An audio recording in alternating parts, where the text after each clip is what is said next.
nahi mungkar. Amar ma'ruf nahi mungkar merupakan salah satu ciri yang hanya dijumpai pada kaum muslim, tidak ada pada umat-umat yang lain. Bahkan keistimewaan umat Islam justru dicirikan dengan adanya sifat amar ma'ruf nahi mungkar. Banyak ayat yang menyebut tentang amar ma'ruf nahi mungkar dan menggandengkannya dengan sifat-sifat kaum muslim.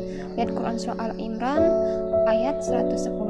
Menurut Musafir Al-Qasimi, sifat tersebut yaitu amar ma'ruf nahi mungkar menjadi keutamaan yang Allah berikan kepada umat Islam dan tidak diberikan kepada umat-umat yang lain. Al-Qasimi Mutasar bin Mahasini At-Taqwil halaman 64 Dar'an Nafais.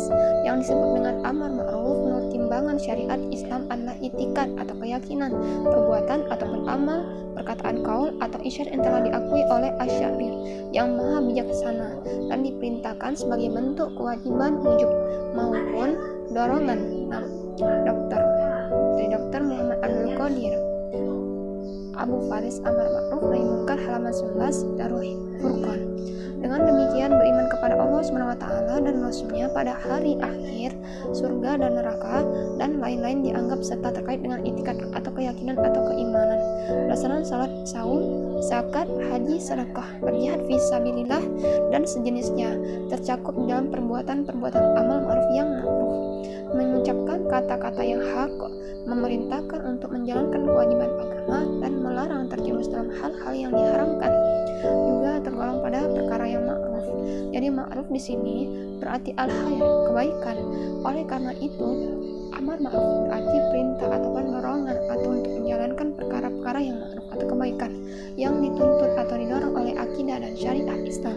Sebaliknya, yang dinamakan dengan mungkar menurut timbangan syariat Islam adalah setiap ucapan kaul yang diingkari oleh Asy-Syari yang maha bijaksana dan harus dijauhi. Abu Faris Ibn halaman 20 Darul Furqan.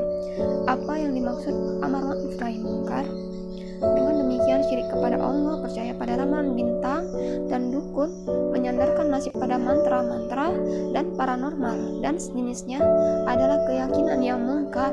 Begitu pula minum minuman keras, khamar, berzina, mencuri, ghibah, berdusta, bersaksi palsu, tajasus atau memata-matai seorang muslim, korupsi, suap, meminta bantuan militer kepada negara kafir untuk memerangi sekelompok umat Islam, tunduk pada dominasi negara-negara kafir, menelantarkan urusan rakyat, mengambil harta milik masyarakat atau milik umum tanpa legislasi syariat, menjalankan hukum tauhid selain hukum Islam dan sejenisnya termasuk tindakan-tindakan mungkar. Na'udzubillahi min dzalik. Jadi mungkar di sini berarti asyar, keburukan. Oleh karena itu, nahi mungkar berarti perintah untuk menjauhi perkara-perkara yang mungkar atau keburukan yang dihindari oleh akidah dan syariat Islam. Amar ma'ruf nahi mungkar diwajibkan oleh syariat Islam. Lihat Quran surah Al-Imran ayat 104. Adapun tahsyir al-munkar mengubah kemungkaran adalah enggak diwajibkan atas setiap muslim. Hanya saja caranya telah ditentukan oleh Rasulullah SAW. Dia bersabda, "Man ra'a minkum munkaran falyughayyirhu biyadihi fa illam yastati' fa bilisani fa illam yastati' fa biqalbihi wa dzalika ad'aful iman." Artinya, siapa saja di antara kalian yang melihat kemungkaran, hendaklah ia mengubahnya dengan tangannya. Jika tidak mampu, hendaklah dengan lisannya. Jika tidak mampu, hendaklah dengan hatinya. Akan tetapi, yang demikian itu adalah selemah-lemahnya iman. Hadis riwayat Muslim. Menurut Qadiyah, hadis itu terkait dengan sifat-sifat seseorang tatkala mengubah kemungkaran. Orang yang hendak mengubah kemungkaran berhak mengubahnya dengan berbagai cara dapat menghilangkan kemungkaran tersebut, baik melalui perkataan maupun perbuatan atau tangan. Jika seorang memiliki dugaan kuat, yaitu jika diubah dengan tangan akan muncul kemungkaran yang lebih besar lagi, seperti menyangka resiko akan dibunuh atau orang lain bakal terbunuh karena perbuatannya, cukuplah dengan mengubah kemungkaran itu lakukan dengan lisan, diberi nasihat dan peringatan. Jika ia merasa khawatir bahwa ucapannya itu bisa berakibat pada risiko yang sama, cukuplah diingkari dengan hati.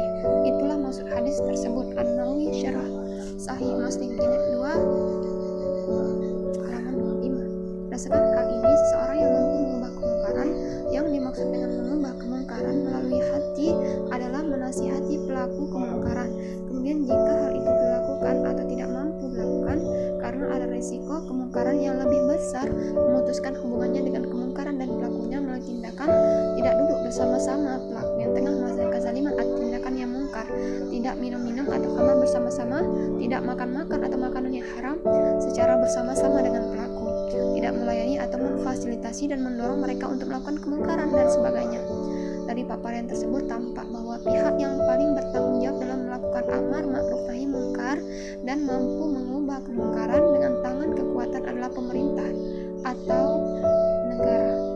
Negara memiliki seluruh pranata yang memungkinkan bisa menjalankan amar ma'ruf nahi mungkar dan melenyapkan kemungkaran dengan tangan kekuatannya seketika.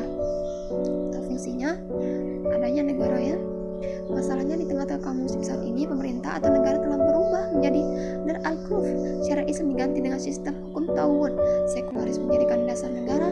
Kedaulatan bukan di tangan Allah SWT, melainkan manusia yaitu rakyat. Kekufuran merajalela di seluruh lapisan dari dasar hingga ke cabang-cabangnya.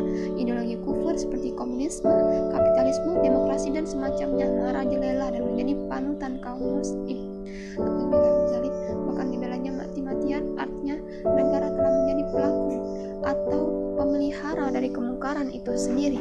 Lalu apa yang harus kita lakukan? Jawabannya adalah bahwa kaum muslim saat ini harus terlibat dalam proses taghyir al-munkar secara global dan inqilabi revolusioner.